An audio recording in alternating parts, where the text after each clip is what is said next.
Hello, everyone. Uh, what's interesting is uh, many of the songs we sang actually related to a lot of what I was talking about Jesus' footsteps and bearing the cross. And um, there are two paths, as Matthew chapter 17 tells us: the narrow way to life and the wide way to destruction. We are to follow Jesus' footsteps down the narrow way, as stated in 1 John 2:6. But who is following our footsteps when we do so? Where do your footsteps left in the path lead others? Well, for others to even begin to follow your footsteps, they must first start to realize the path they're on is the reason they are unfulfilled in this world. The broad path to destruction doesn't leave room for hope.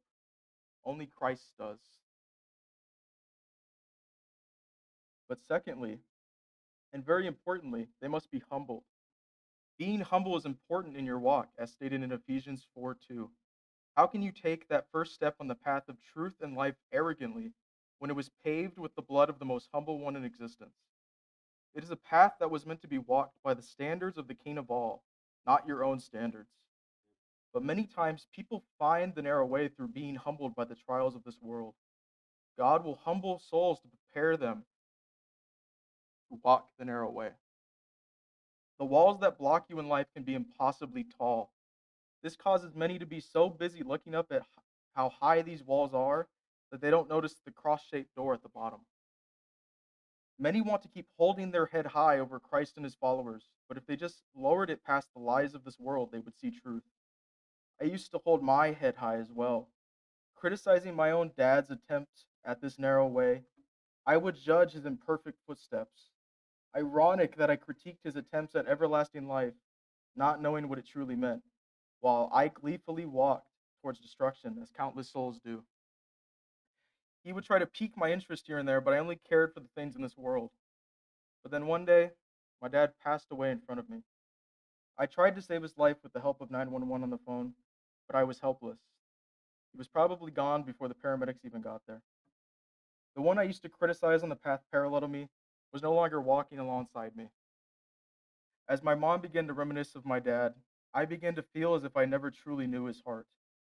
I quickly came to find that his immense love for me, which I took for granted, cannot be easily replaced by the world.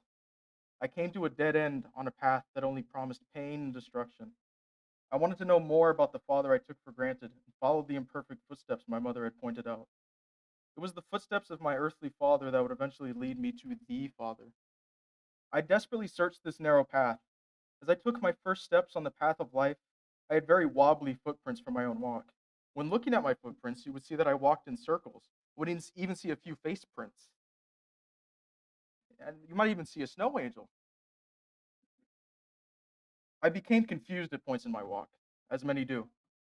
My footsteps were much worse than those of my father that I had experienced. His may have been imperfect, but they had obviously been refined with time and love. Eventually, I saw blood on this path. I walked until the footsteps ended and I saw standing before me a cross. There is no way around this cross. If you try to avoid it, you walk off the path of life. Past the cross, I could see perfect footsteps. You must commit to carrying the cross of life that Jesus' sacrifice provided to walk the path. As Gary Habermas, a Christian historian who has written numerous books on the historical resurrection of Christ, he says, people love evidence and data, but are afraid of commitment. Many people make it to the cross, but don't want to bear it, or stop bearing it altogether when things get painful. But when you know how Jesus carried his cross, it changes perspectives. Our King carried his cross through the worst pain imaginable for us. He looked at everything that he had ever created and chose to die a humiliating, a horrible death for us. Purely out of love, our innocent King, who has never and will never do any wrong, was given the punishment of a lowly criminal by those he loved. This great sacrifice and gift was to save us from the rebellion of our flesh desires, sin. So we must carry our cross even when things get painful in return. Jesus proved his love with the cross. We must do the same. Not to say that actions like this are directly your salvation. That would be the crucifixion of Christ and the believing of that, as stated in John 3:14 through 16. But your actions are certainly signs of your salvation. I'm not implying it's always easy, but bearing our cross through the pain is an example to those behind us on the narrow way, who are slipping away, who are giving up, or who feel they can't take anymore. Have you ever felt that way? I'm sure many of us have. It is also an example to those on the broad way that there's something, or better yet, someone who is worth struggling after on the other path. Your walk on the narrow way, coupled with bearing the gift of life on your shoulder, is also the honor of being a representation of Christ to those who are lost or hurting. There is hope in this dark world. There is light. That light is Christ. It is the church. And if you don't think your walk has a lasting impact after you're gone, I would ask you this question: how many Christians still read or listen to C.S. Lewis? Walk the walk, first for God, second for others. Work on your walk above all else. This includes loving your enemies. This includes being committed to your relationship with God above all others. This includes obeying God. And this includes bearing your cross as you walk. Your following of Christ is the greatest legacy you can leave on this earth. This is because it's not a legacy about you, it's ultimately one about our King. Do not dim your light.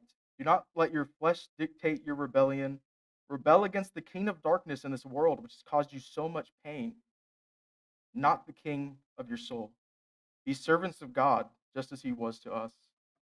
And I just like to let everyone know, anyone who's struggling, anyone who's having trouble bearing their cross, Christ didn't just leave us on this road alone.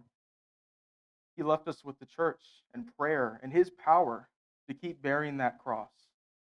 So if you are having trouble bearing that cross, if it's falling down, if you're falling down, then I would just recommend you come up as we sing the invitation song and rely on your church family.